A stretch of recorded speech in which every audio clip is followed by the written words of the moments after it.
Okay, so this is the Hammond SX-2000, completely opened for maintenance. I opened the control panel, drawbars, upper manual, and I also removed the lower manual from its housing.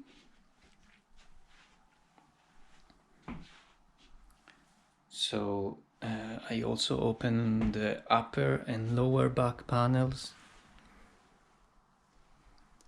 I removed the Leslie. I removed the pedal logic board because I want to clean and lubricate the pedal switches.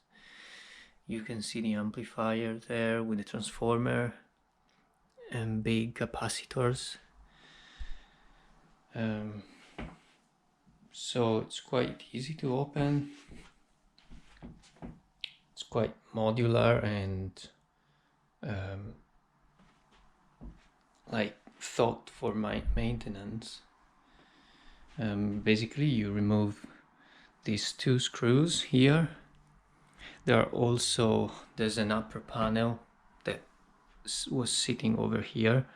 You just slide it off. It has two catches here and here, so you have to slide it back and up.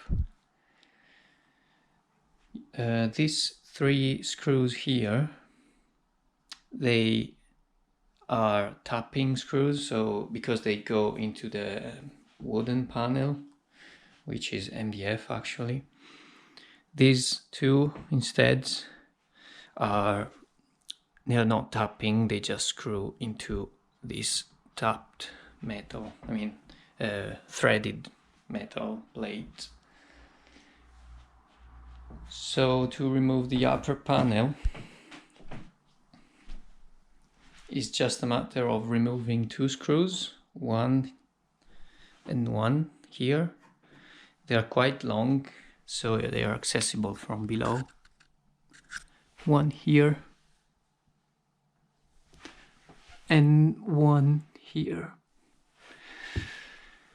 So you also might have a screw here that retains, probably for safety, I don't know why, or it might be here.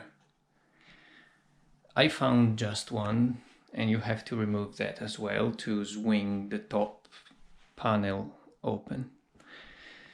And to remove the drawbars, there's just a screw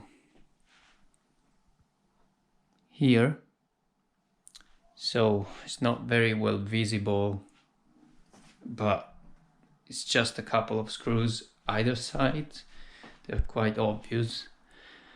Basically, yeah, this is where it sits, so you can see the hole here. Let me go to the opposite side. This is the hole, so it's next to the circular opening where a speaker may sit. Same on the other side, is this hole.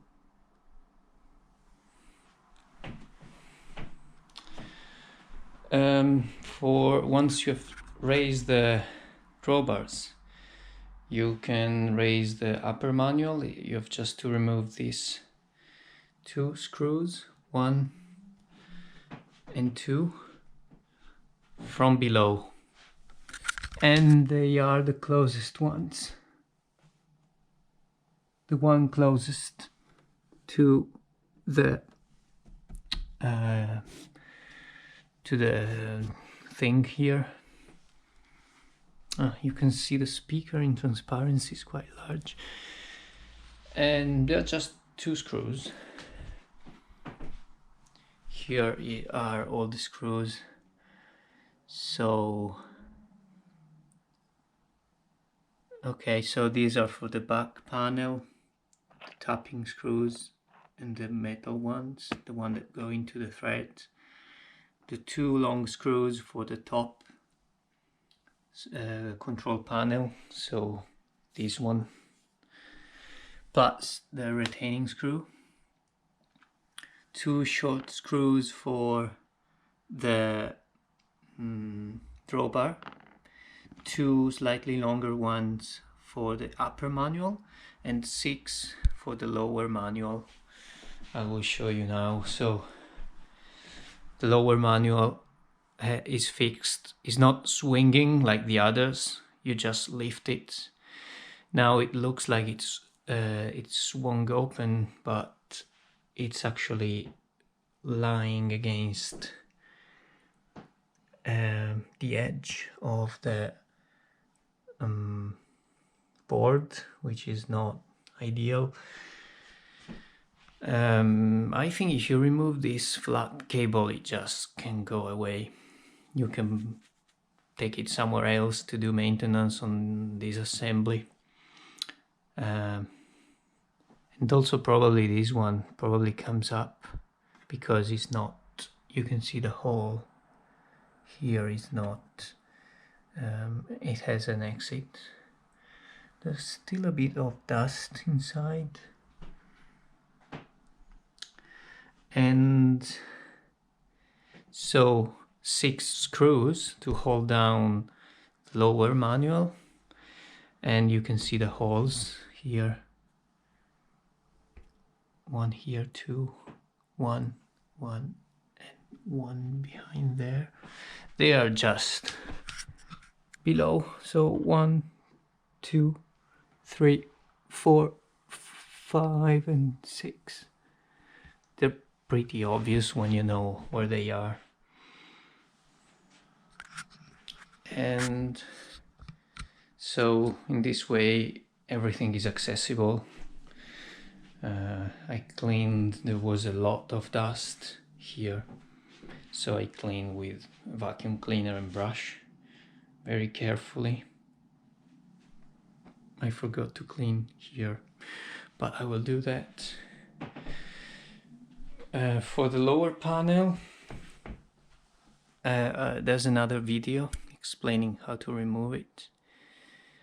There are 15 screws, by the way, at the edges, and then the panel comes off quite easily. So here you can access all the boards that control the buttons. There's a lot of dust accumulated behind those buttons, so if you just remove, you unhook all the cables, you remove these boards, you can clean the contacts if you need to. And that's it.